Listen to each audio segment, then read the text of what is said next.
Good morning, everybody. Welcome back to my channel. I'm Becca, if we have never met before, and this is a plant chores vlog for my indoor plants. Right now it is raining again. It has been raining nearly nonstop for like the last week, and I don't exactly know why. There's some hurricane activity in Texas. It might be an El Nino year. All I'm saying is I'm never going to complain about, hi Leo, I'm never going to complain about rain in the summer. Rain in the winter, I'll complain, unless it's snow. Rain in the summer, I love because it means I don't have to water my garden. And right now it means that I'm hopefully not gonna have to water my houseplants because I am going to speedy quick bring a bunch of plants outside to hopefully get a good drink because they are definitely in need. And if nature can do it for me, that is best case scenario. So let's do that real quick.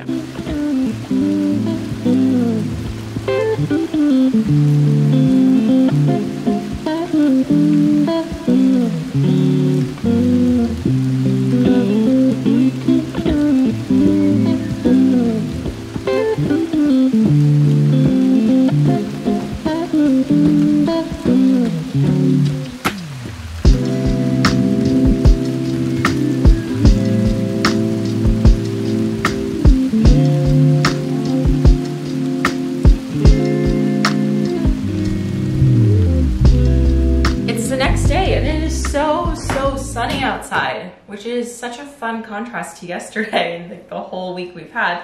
But since all the plants are outside and otherwise somewhere else, I have my little vacuum, my little handheld vacuum, and I'm just going around and vacuuming up some old webs, and obviously there's a lot of soil on the bench here. So yeah, we're just doing a little bit of cleaning. It's been a while since I have cleaned up in here. I have a bunch of baby stuff sitting on my bench in here because we're like rotating things out. Like we're planning on having another baby. We don't know when, but there will be another one. So it's like, what do you do with these things? In the meantime, some of the things we're selling and some of the things we're going to box up and keep, but I need to get the boxes. This room is always a kind of a junk room slash my plant room, which I don't love. Anyway, I'm just listening to a podcast and doing a little bit of casual vacuuming. Also, please ignore the footwear. Like, this is not a fashion statement, but my feet are cold.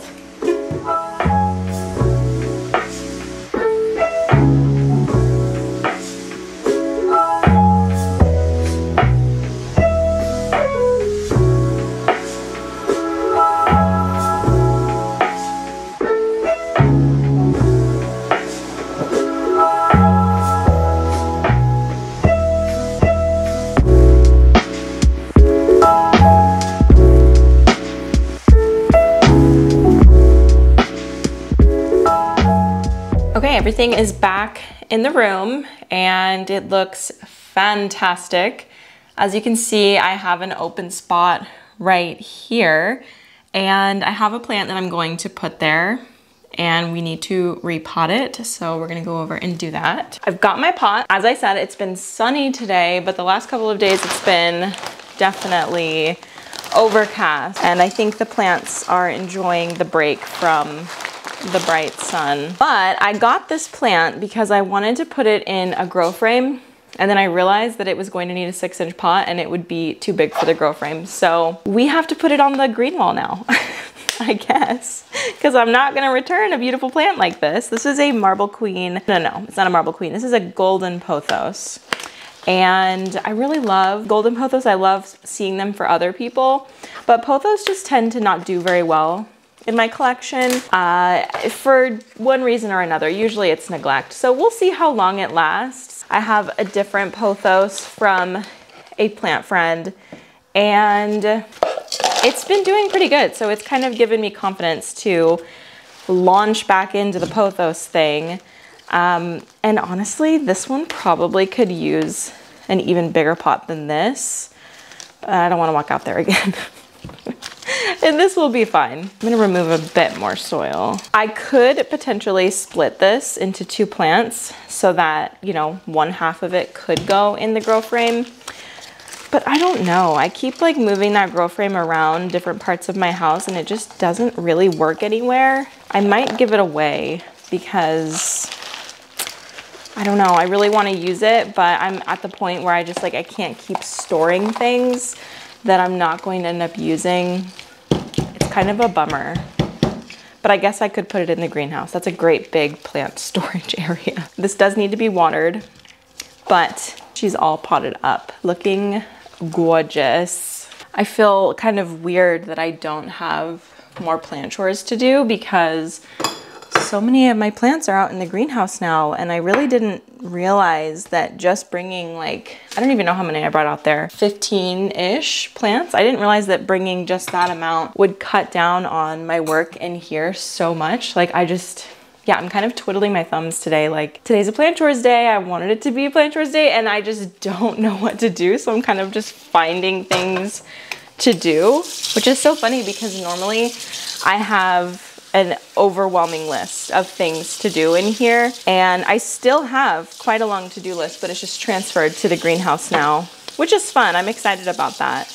Definitely something new, but I want to keep posting indoor content too, because you know, this is how 99% of people collect plants, is having them inside their house. So I want to still show that. Obviously, that's where it all started, and I never planned on putting my whole collection out there. But yeah, I'm just finding that there's not a lot to do in here, which is kind of a good thing because it's nice to have just breathing room and time. I just, yeah, haven't really had that in so many years. I've just been like go, go, go with my plant collection that I'm just feeling out of sorts not being in that place anymore. Like, my cabinet over here is pretty empty. There's only 6 plants in it. 6, 7, 8, 9, 10, technically 10, but 6 actual full-size plants are in there.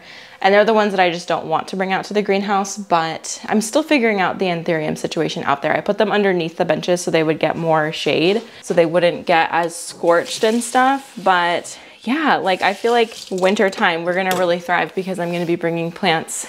Well, they might even go to the greenhouse. You guys, I'm in a plant transition and it feels kind of weird. Sometimes things change and it is for the good. I also want to do something that I've been neglecting. I have the vases next to my door. If you saw my houseplant room refresh, I put vases in here, like little wall prop vases, and I haven't changed the water or updated them like at all since I did that.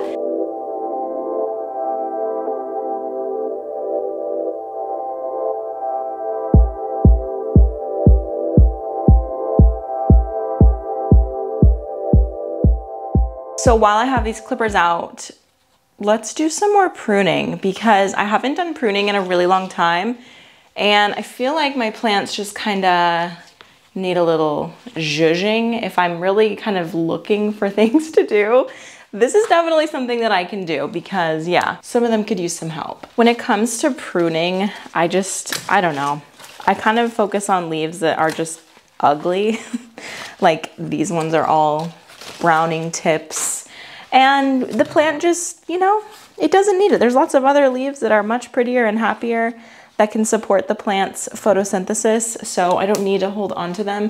This leaf is actually going to die. In fact, this plant I want to move into the greenhouse cabinet because I propagated it, but it's not, like, it's dropping leaves, you know, it's not handling it very well, which if it does end up being a stump, that's okay. I'm really never nervous when anthurium go to it being a stump because they always come back for me. So if it needs to drop all of its leaves to focus on roots, that's okay, but I'm going to put it in the cabinet so that it can have like really high humidity and plenty of light. Although this spot definitely gets a lot of light, the humidity in the greenhouse cabinet might just bolster it a bit better. I just trimmed this one up quite a bit, but I feel like I could do more. I've never really pruned this, and I was noticing there was some pieces that go pretty far up, like that are completely bare. We're gonna give her a pretty significant haircut here, and then I can put those pieces that I cut off in my little vase things. I also have one in my kitchen. Pruning is a really important thing to just help the plant continue to grow bushy, and I can, yeah, propagate all of this. I don't think that I would propagate it to necessarily plant it again, although I could. But like I said, I think that it would just end up living in one of my little wall vases. And you take off the lower leaves so that they don't rot in the water. Then as you can see, we've got these aerial roots that we'll want to submerge into water, and look how cute. I feel a little nervous about this cut, but this is my, what is this called? My compacta. But it has this gap right here where I think it had flat mites, and so it just kind of stopped producing growth right there. Got a little nubby. I am going to just propagate this. I will show you guys that because some people were kind of curious how I propagate Hoya, and I've never actually done it myself, like by cutting my own plants, but I have received cuttings just like this from other people, and I'll show you how I root them. Honestly, everything else looks pretty good. I made some cuts on the new pothos that I didn't show, like I didn't have that part on camera.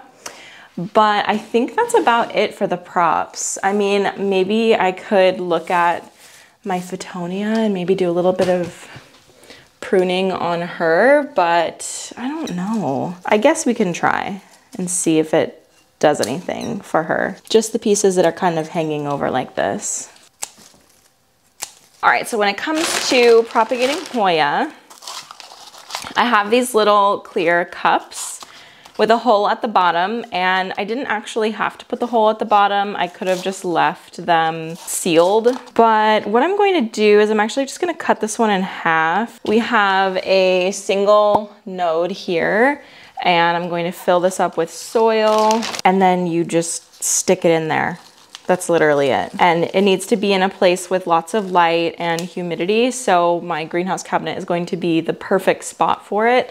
This cutting actually is a lot heavier than the pot itself, so I'm gonna have to be careful to lean it on something so it doesn't fall over. But then we do the same thing with this one, and I honestly don't, I think it does matter what side was up, and I don't remember, but oh wait, okay, I can see something growing up this way, so this is the bottom. And we'll just do the same thing here. All right, 2 pieces, one, oh, they're both variegated, one more so than the other. Okay, now for Fittonia.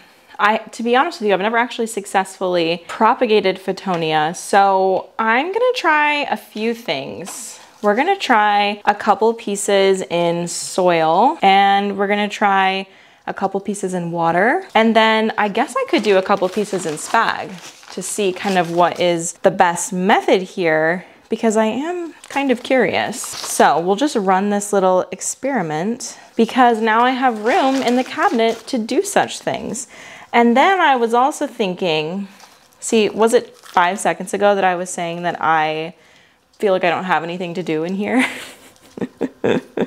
I'm bored with my houseplants. Right, as if that could ever actually be true.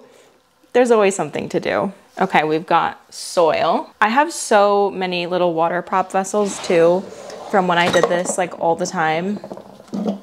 And they're really cute. Look at how cute this one is. Oh my gosh. The only problem is these stems are just kind of short, so I'm gonna have to make sure to keep this water filled. And what do I say? When you have a plant that needs more attention from you, if you have the ability to, put it in your kitchen because I am in here all the time. It's probably the most frequented room in the house besides the bathroom. So if you have plants that like need extra attention, put them in places where you are going to go, you know? And I just realized that we're doing the experiment, so I should have them all in the exact same environment. So I should actually put that in the greenhouse cabinet. Let me see if this will fit in there. This is the moss that I used to air layer, and I'm using it again. Put that in there, make a little hole for these to fit into.